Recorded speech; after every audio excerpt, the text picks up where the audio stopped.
Let's just dive right into this explainer and completely unravel the confusing, sometimes messy ecosystem of gift card portals.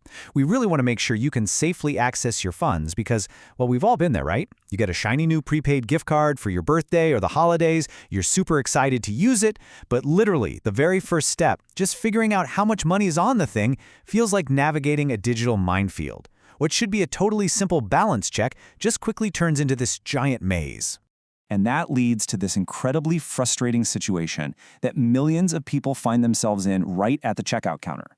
You know you have money on that piece of plastic. You remember exactly how much was loaded onto it.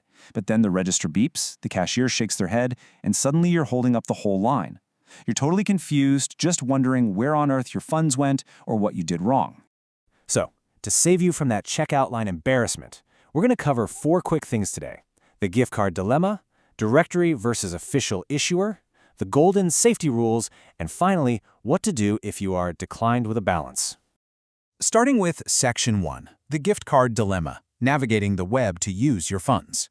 You know, the initial hurdle actually begins right at your keyboard. You've got your gift card, but the internet is absolutely full of confusing links. People often search phrases like my gift card balance or gift card mall, my gift, and they end up completely lost in this massive sea of search results. You might literally see a dozen different websites all claiming they can check your balance.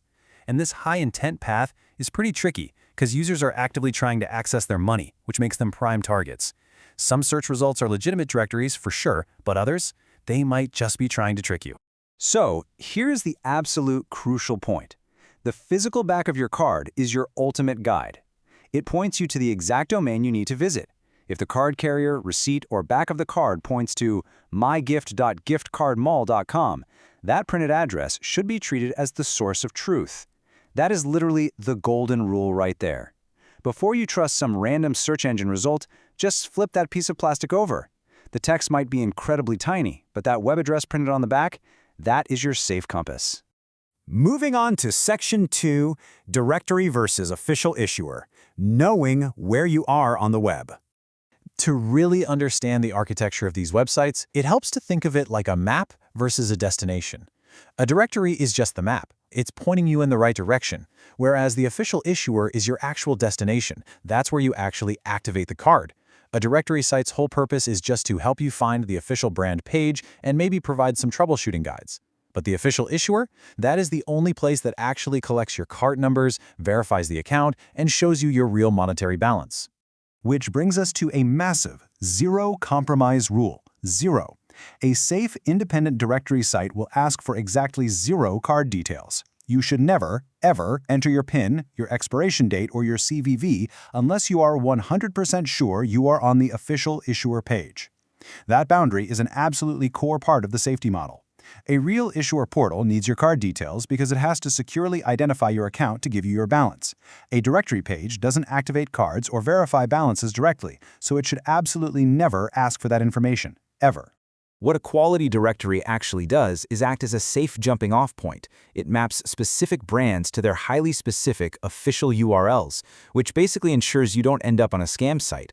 For instance, an American Express gift card maps precisely to amexgiftcard.com. A Walmart Visa gift goes to walmartgift.com, and a Steam wallet code goes to store.steampower.com. A good directory is just there to ensure you get routed to those precise official domains rather than getting completely lost in some sketchy ad redirects.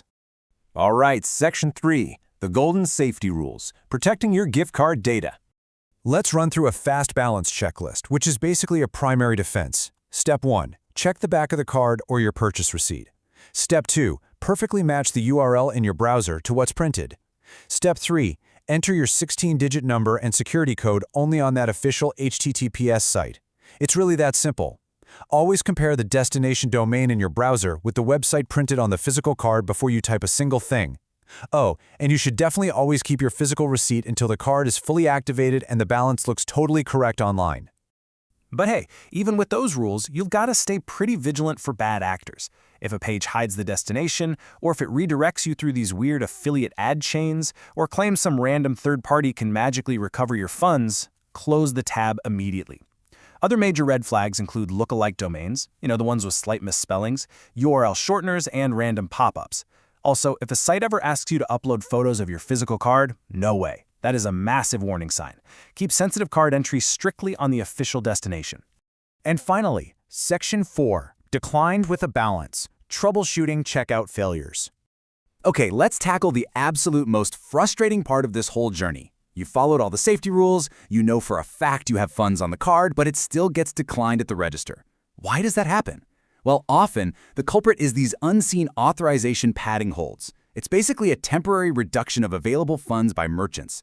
When you swipe a card at a gas pump or hand it to a waiter at a restaurant, the merchant will often place a temporary hold for an amount greater than your actual bill, just to cover potential tips or final costs. This temporarily reduces your available balance. So think about it. If you only had $50 left and the restaurant places a $60 authorization hold, your card is going to decline, even if your actual meal was only $40. It's crazy, but it happens all the time.